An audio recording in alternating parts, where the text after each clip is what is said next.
Alors dans cette vidéo, je vais vous présenter un petit circuit Arduino très sympathique. Donc ça, tout simplement, ce circuit, qu'est-ce qu'il fait? C'est qu'il va calculer la distance avec ce petit module entre un objet et ce module.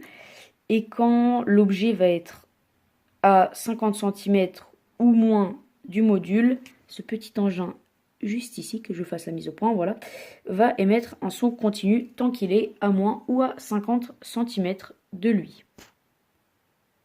Pour réaliser ce circuit, il vous faudra tout d'abord un module à ultrasons HCSR04, très important. Ensuite, il vous faudra un buzzer ou un piezo speaker, c'est vous qui voyez. Vous allez aussi avoir besoin, c'est au choix mais je vous le conseille fortement, de cette petite plaquette que vous voyez qui est une breadboard.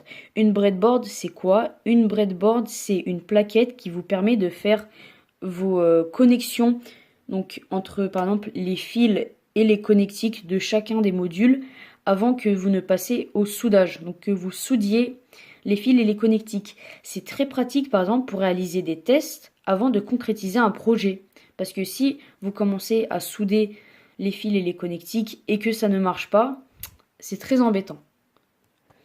Ensuite, après, nous avons l'ingrédient phare de ce circuit. Cet ingrédient, qu'est-ce que c'est? C'est, je suis sûr que vous l'aurez deviné, la petite plaquette Arduino. Ce circuit marche aussi avec une GU Uno, mais en fait, il faut que ça soit le modèle Uno. Donc une Arduino Uno et une GU Uno. Je ne sais pas si ce circuit-là marche avec d'autres plaquettes. C'est la seule que je possède. Je pense que si vous voulez que ça marche, il va peut-être avoir des modifications au niveau des connectiques ou alors du code sur l'ordinateur que nous allons voir tout à l'heure. Si vous avez une autre type de plaquette, je vous conseille de regarder un autre tutoriel parce que ce tutoriel ne vous sera d'aucune utilité. Ensuite, il nous faut aussi très important, car sinon ce circuit ne marche pas, un câble USB. Ce câble USB, en fait, c'est un câble que vous allez connecter sur ce port-là de votre plaquette Arduino qui va vous permettre de connecter votre petite plaque à un ordinateur. Moi, j'utilise une rallonge USB parce que comme vous pouvez le remarquer, désolé, un bureau à double étage. Du coup, ça peut être des fois très risqué de transporter mon circuit du premier étage au deuxième étage. C'est pour ça que j'utilise une rallonge. Alors, voici le module à ultrasons HCSR04. Donc voilà. Ce module est composé de cette façon. Il possède, et on peut le dire, deux yeux qui en fait ne sont pas des yeux, vous l'aurez compris, mais des émetteurs et des récepteurs à ultrasons. Ensuite, après, sur le bas de ce module, il y a 4 connectiques en métal. Donc on va commencer par celle de gauche. Celle de gauche, c'est VCC.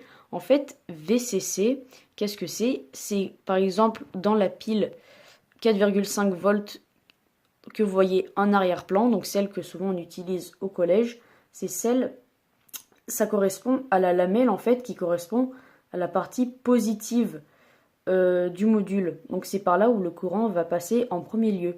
Ensuite, après, à droite, il y a le connectique trig. Non, c'est pas une très bonne idée.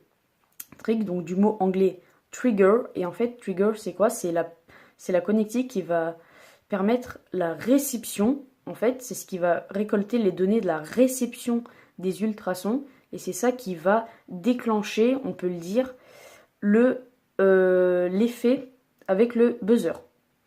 Ensuite, après, nous avons la connectique Echo. Mise au point. Merci.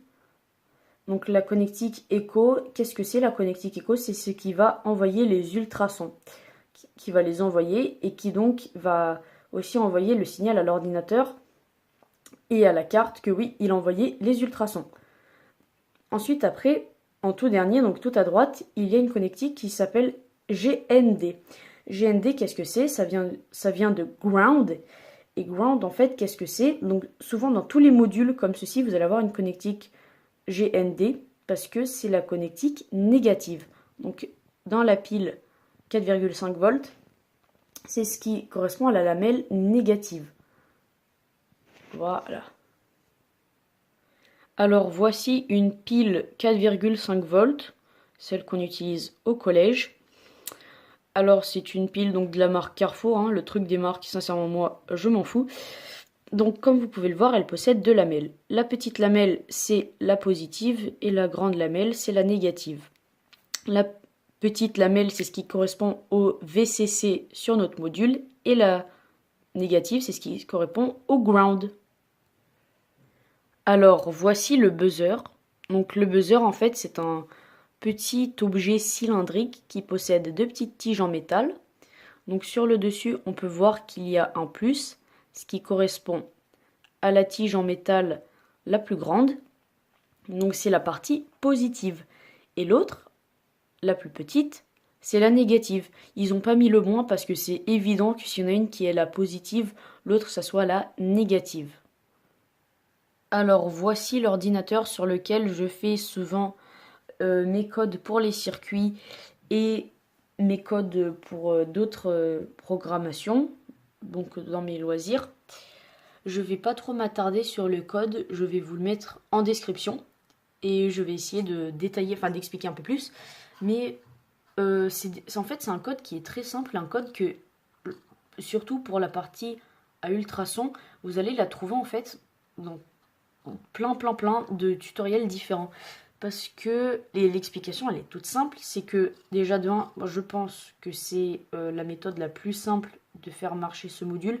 Je me trompe peut-être, je ne suis pas un professionnel, loin de là, en programmation. Et aussi en fait tout ce qui est donc EcoPin, TrickPin, c'est donc les endroits où on a connecté donc ce que je vous ai dit, les connectiques Eco, Trig et les autres. Bon après tout ce qui est VCC et Ground, ça sert à rien de les déclarer parce que ça fait pas partie du code. Et en fait, ça, vous allez voir que ces mots sont utilisés souvent dans plein de codes parce que quand on apprend les bases et qu'ensuite après on les réutilise pour faire nos codes, souvent on garde les mots, on va pas appeler ça l'endroit où la connectique est coémise, on va mettre EcoPin, TrickPin parce que c'est comme ça qu'on a appris, c'est comme ça qu'on arrive à s'en retrouver.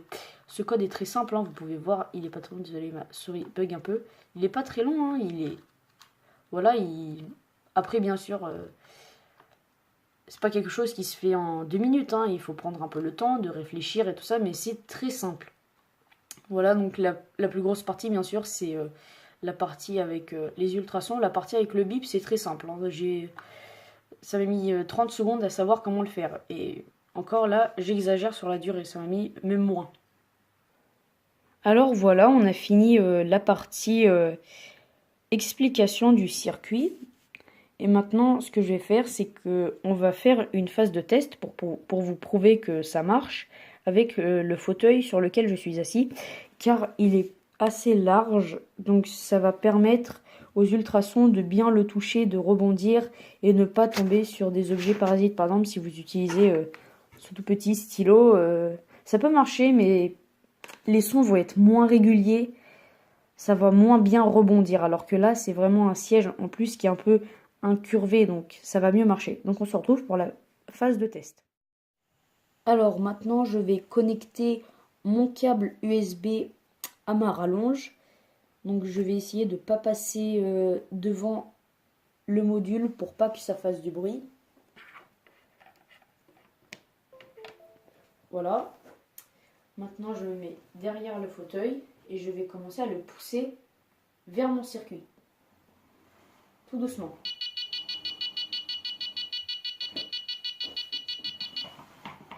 Donc vous pouvez entendre le bip. Il est continu et il s'arrête quand on s'éloigne. On va faire des tests avec notre main.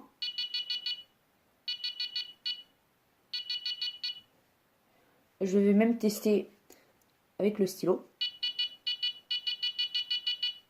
Donc vous pouvez entendre qu'au début c'est un peu bugué, hein, ça fait tata tata tata. C'est parce que ça rebondit, hein, comme vous pouvez remarquer, c'est un stylo qui est cylindrique. Du coup les ultrasons rebondissent et partent un peu n'importe où. Voilà.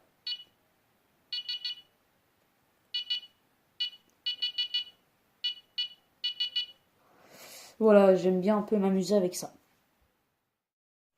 Alors voilà, la phase de test est finie. C'est la seule preuve concrète que je peux vous donner pour vous prouver que ce circuit marche. Si vous ne me croyez pas, je vous invite à le refaire. Je mettrai toutes les connectiques importantes dans la description. Et attendez, il y a un fil qui s'est enlevé. Ce fil-là. Et le circuit a marché. Je sais pas si le fil était déconnecté pendant la phase de test. Bref. Donc voilà, je vais essayer de faire une nouvelle vidéo parce que j'aimerais bien faire cette vidéo où en fait je vais, mais pas une vidéo aussi compliquée, hein, ça sera juste une phase de test pour lancer la marche impériale quand on s'approche à 50 cm ou moins, parce que c'est bon, c'est un peu, c'est ce que j'aimerais faire quoi, hein.